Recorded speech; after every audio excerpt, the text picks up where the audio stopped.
할렐루야. 됩니다. 잘 됩니다. 갈수록 더 잘 됩니다.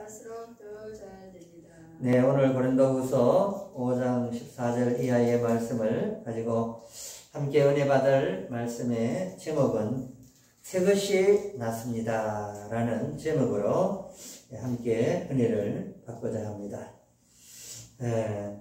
무엇이든지 새 것이 좋은 것 같아요.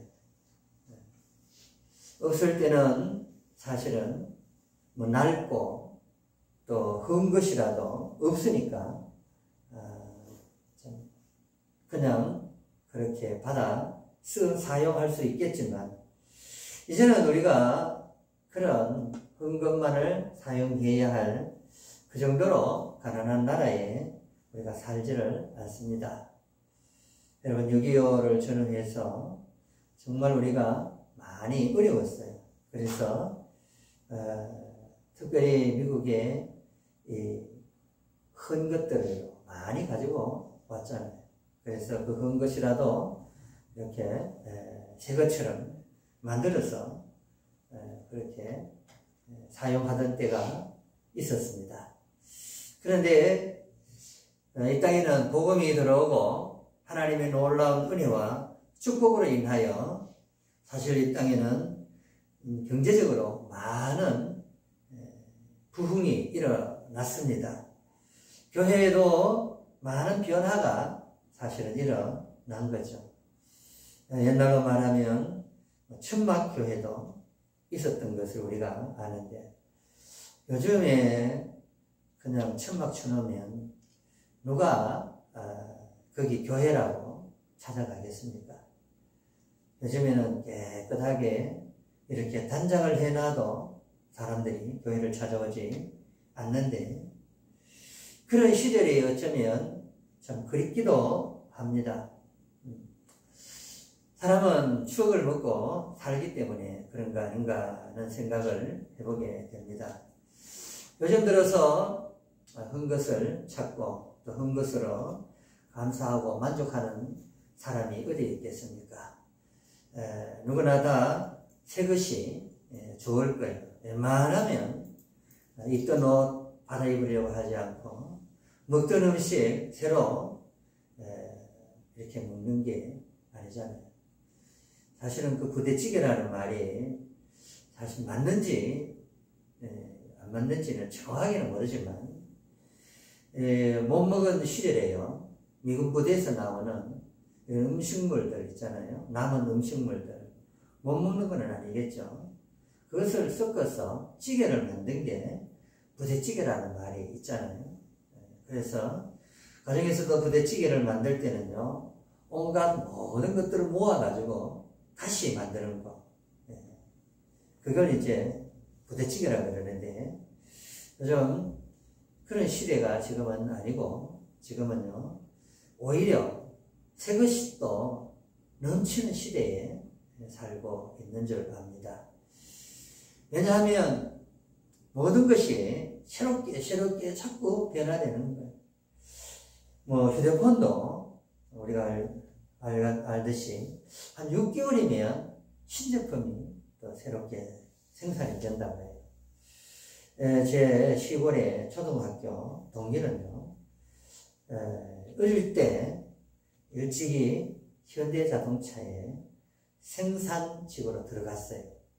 들어가는 게 참 은혜죠. 시골에서 그 들어가는 것만 해도 은혜인데, 지금은 연봉이 보통 교수들 연봉이나 그리고 3년마다 직원들에게는요, 승용차를요, 그야말로 굉장히 직원용으로 싸게 나오는 거예요. 그러니까 3년마다 그랜저를 최신형을 타고 다니는 거예요. 많이 배웠습니까? 출신 성분이 좋습니까? 어쩌다가 참 축복을 받은 거죠. 우리는 이처럼 새 것을 다 좋아하면서도 더 중요한 것은 우리 영혼이 새로워지는 것, 이런 것은 조금 등한시하지 않나 그런 생각을 해보게 됩니다. 우리가요 물건을 새 것을 쓰듯이 우리 영혼도 새로워지고 또 거듭나고 이렇게 변화되어져 있는데도 불구하고 그 새 것을 가지지 아니하고 자꾸만 예전 것으로, 그러니까 다시 말하면 헛 것으로 돌아가려고 하는 이런 안타까움이 참 우리 가운데 있는 것을 보게 돼요. 에베소서 5장 8절 9절 말씀을 보면요, 너희가 전에는 어둠이더니 이제는 주 안에서 빛이라, 빛의 자녀들처럼 행하라. 빛의 열매는 모든 착함과 의로움과 진실함에 있느니라 고 말씀했는데요, 여기도 보면 이제 전의 것과 이제 것, 거기에 전과 이제라고 하는 말 사이에는요 분명히 무엇인가 조건이 있다라는 거예요. 다시 말하면 흠 것에서 새 것이 되는 그 조건이 있는데요, 그냥 훌쩍 뛰어넘는 게 아니라는 거죠. 그 가만히 말씀을 보면 너희가 전에는 어둠이더니 이제는 빛이라 이래 말하지 않고 이제는 주 안에서 빛이라 이렇게 말을 하고 있습니다. 오늘 17절 말씀도 이렇게 말씀이 시작합니다. 그런즉, 이 말씀은요 아마도 앞에 있는 모든 구절들을 총 결론적으로 말하겠다 이 뜻이잖아요. 그런즉, 이게 이제 인과접속사 결과를 말해주는데, 그런즉 누구든지 그리스도 안에 있으면 무엇이라고요? 새로운 피조물이다. 그럼 그리스도 바뀌면요, 그러면 예전에 그냥 있던 큰 피조물이 되겠죠. 새로운 피조물 전에 모습이 되는 거예요. 그러면서 그리스도 안에 있으면 새로운 피조물이라. 이전 것은 지나갔으니 보라 새 것이 되었도다. 그래서 새 것이 되었다라고 말을 하는데, 새 것과 흠 것의 차이는 뭐냐는 거죠. 새 것과 흠 것의 차이는요, 주 안에 있느냐, 그리스도 안에 있느냐, 그 차이밖에 없습니다. 이 말은요, 그리스도 안에 있다는 말은 여기서 그리스도 안에, 주 안에서는 공간적인 의미를 말하는 게 아니에요.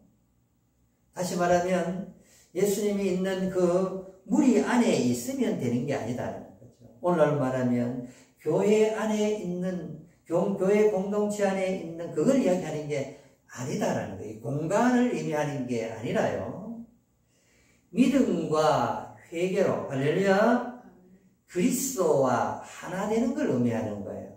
주 안에서, 그리스도 안에서. 이 말은요, 이 공간 안에 우리가 예수 믿는 사람들 무리 안에 있다고, 예수 믿는 사람들 모임 안에 있다고 새로워지는 게 아니다라는 거죠. 우리가 그리스도 안에 있으려면, 주 안에 있으려면 새 것이 될 수 있는 조건이 되어지는데, 그게 바로 믿음과 회개로 그리스도와 하나가 되어지는 것을 말해줍니다. 할렐루야. 여러분, 하나가 되기 위해서는 어떻게 될까요? 어제도 결혼식을 갔더니 결혼식의 줄에 제목이 1+1이라. 1+1은 원래 수학적인 계산으로는 둘입니다. 그런데요, 부부를 말할 때 1+1은 하나예요. 원래 하나였는데 하나 독채하는 것이 보기 좋지 않아서 둘로 나누었어요. 그래서 이 둘이 다시 하나가 되도록 하는 거예요. 이게 결혼의 신비예요.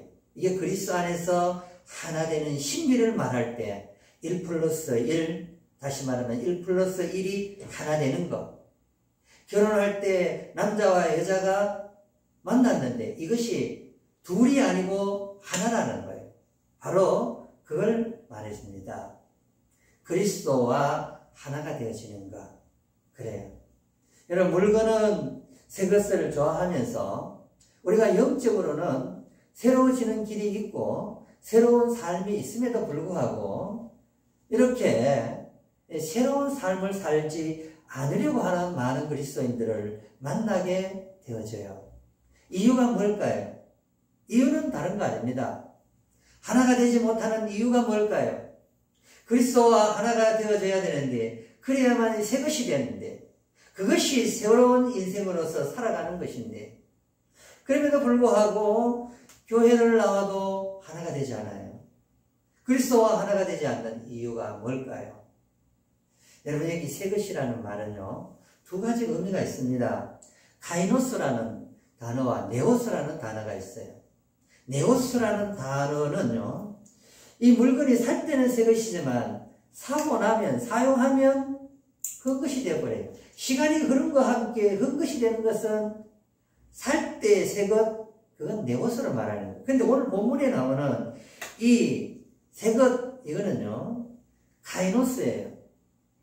이 말은요, 형태로는 갓 만들어진 것을 의미하지만 내용적으로 보면 전혀 없던 걸 말해주는 거예요.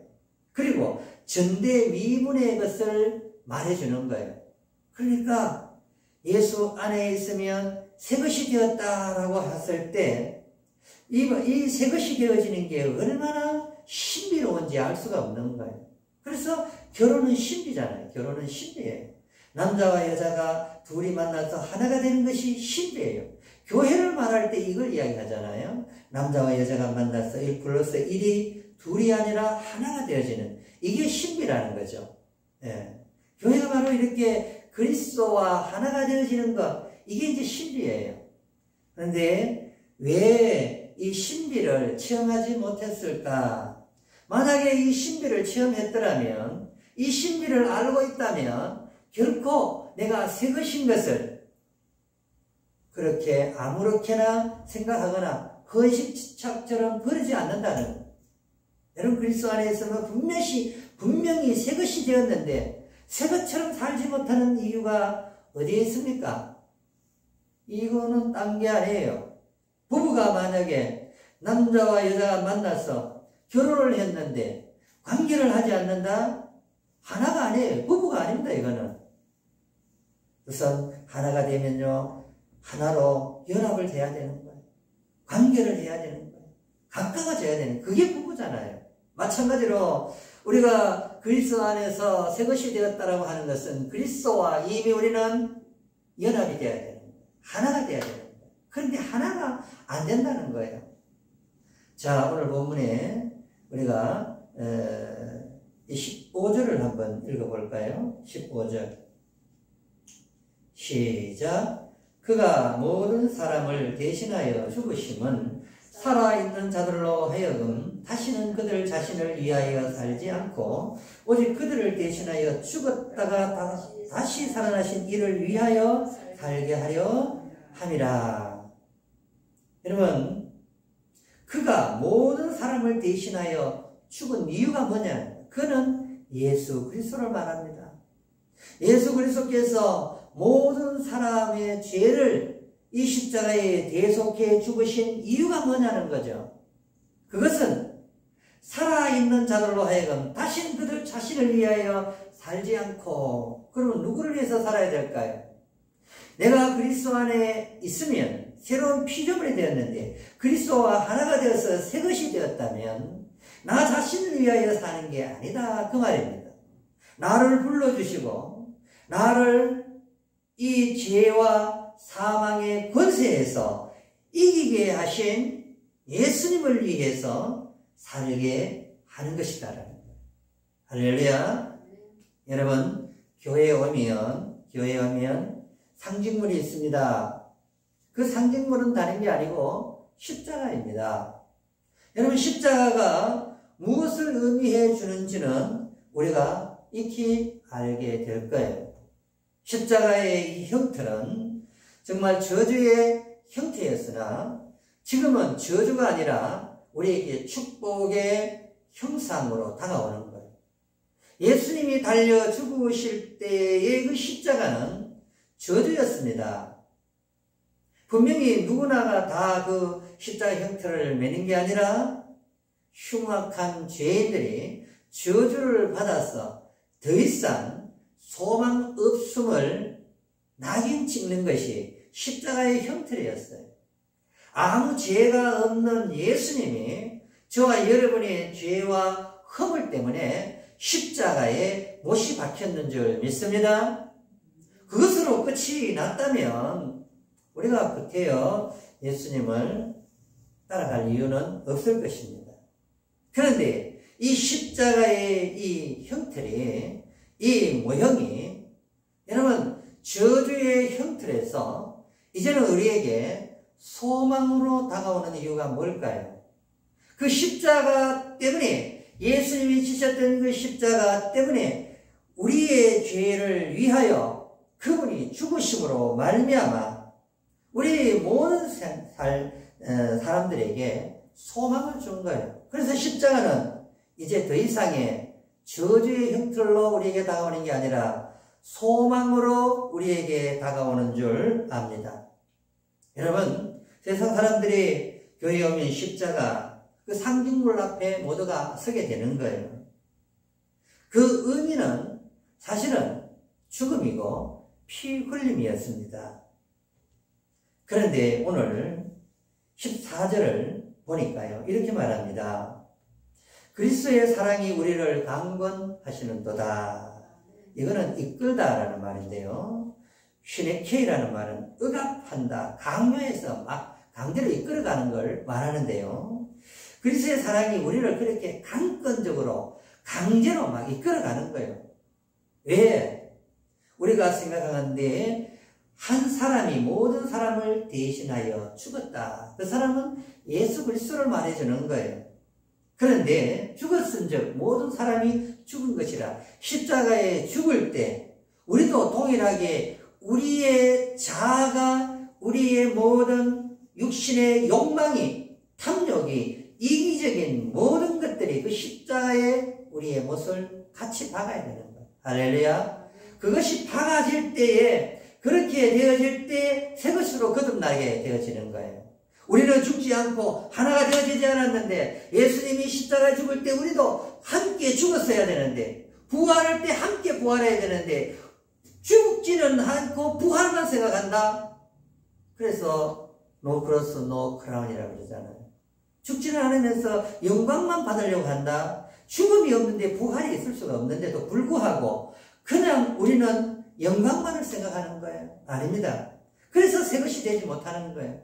나는 새 것이라고 하는 이 새 것은요, 전혀 형태적으로 갓 만들어진, 그리고 내용적으로 보면 전혀 없었던 것이 새롭게 되는 거예요. 전대미문의 것으로 새롭게 변화되는 거예요. 이걸 왜 체험하지 못할까? 죽지 않기 때문에 그런 거예요. 예수님이 십자가에 못 박을 때에 우리도 함께 거기에 죽어야 되는데, 근데 14절에서 하반절에 그렇게 말하잖아요. 모든 사람이 죽은 것이라, 주님이 죽을 때 우리도 함께 죽어야 되는 거예요. 죽지 않으니까 부활의 이 영광을 우리가 체험하지 못하는 거예요. 여러분, 우리의 모든 것, 우리가 나의 것이지만 나의 것이 아니에요.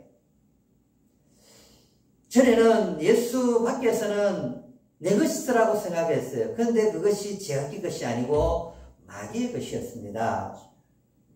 왜냐하면 죄는 마귀가 가져다 준 것이고, 그 마귀는 결국은 지옥으로 끌고 가는 거잖아요. 예수 밖에 있으면 마귀에게 종이 되어서 결국은 지옥으로 끌려가는 존재였습니다.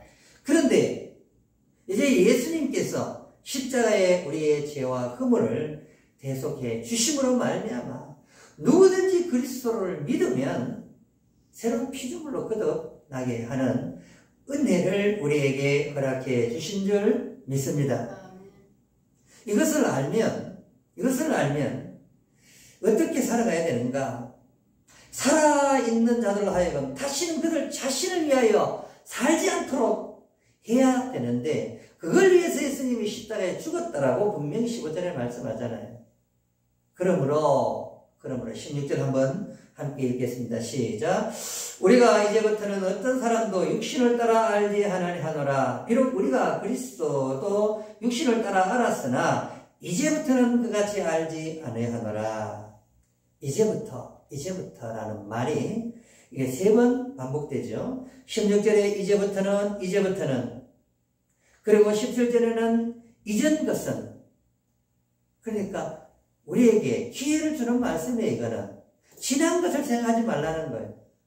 지나간 것에, 실패한 것에, 그리고 그 안 되는 것에 대하여, 안 좋은 추억에 대하여 이야기할 필요가 없어요. 왜냐하면 지금부터가 중요하다는 사실입니다. 할렐루야.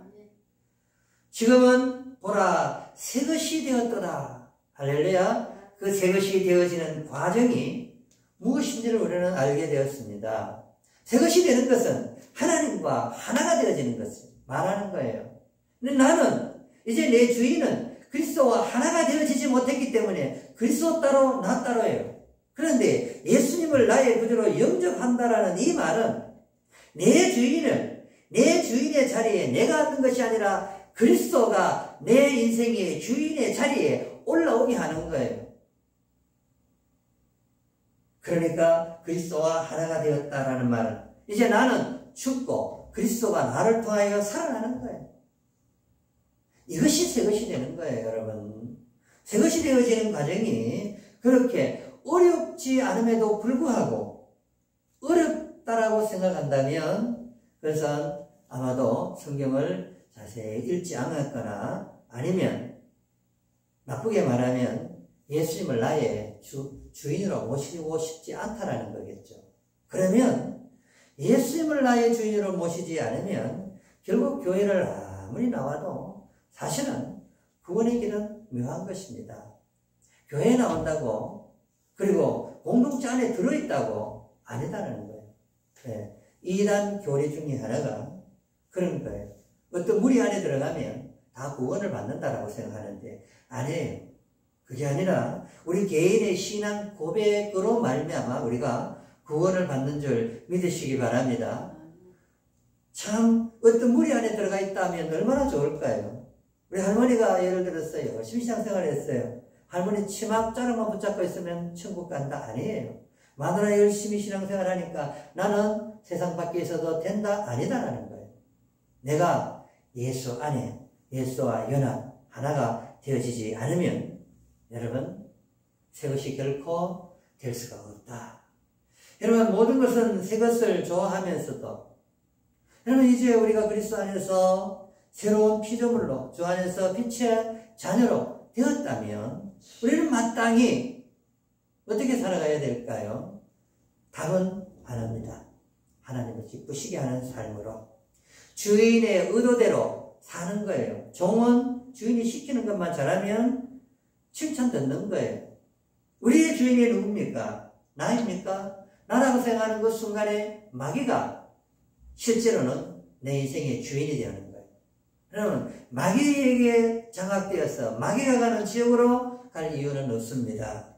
이제는 예수님을 나의 주인으로 모시고 정말 새로운 피조물로서 주님과 하나가 되어서 주님이 주시는 그 새로운 이 세계를 향하여 믿음의 세계를 향하여 그렇게 순종하며 나아가는 저와 여러분 되어지기를 주의 이름으로 축복합니다.